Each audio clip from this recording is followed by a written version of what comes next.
On fait également des liquoreux et des blancs secs, des Bordeaux blancs secs classiques de Sauvignon et Sémillon. Les blancs secs, ça représente actuellement, je crois que c'est 14 ou 15% de la production de Bordeaux de façon générale. Sachant que la consommation mondiale était estimée à 47% de vin blanc et 53% de vin rouge.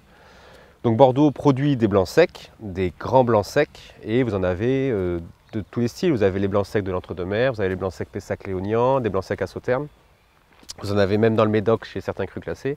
Donc dans le Libournais, voilà, sur Saint-Émilion, même sur Fronsac.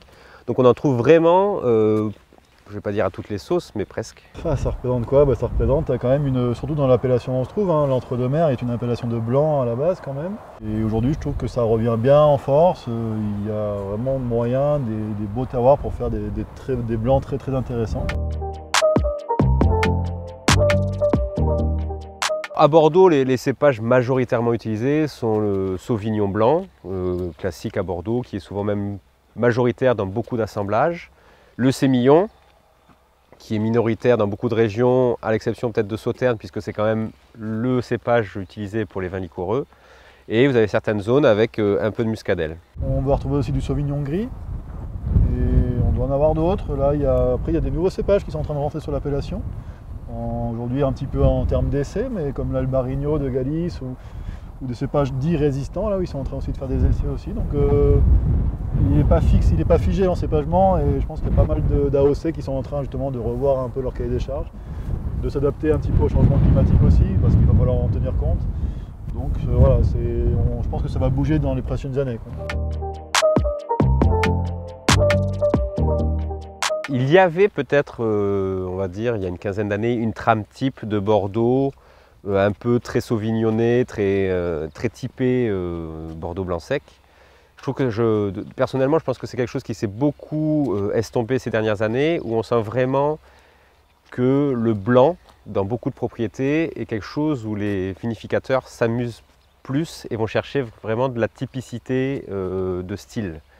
C'est-à-dire qu'il y a, comment dire, sur les rouges, vous allez vite avoir un standard de rouge, tout le monde le connaît, tout le monde le recherche sur une appellation. Sur les blancs, vous avez le standard n'existe pas. Et donc chacun, hormis la partie défaut technique et œnologique, chacun essaye de vraiment signer ses vins blancs et de faire des vins qu'il aime et surtout qu'il aimerait partager avec d'autres personnes. Le style que j'essaie de faire ici, on ne peut pas dire qu'il soit traditionnel Bordeaux blanc sec. Dans quel sens? Dans le sens sur son profil aromatique par rapport à, je pense que les dates de vendange influent énormément sur le Sauvignon en particulier, sur le profil qu'on va découvrir derrière.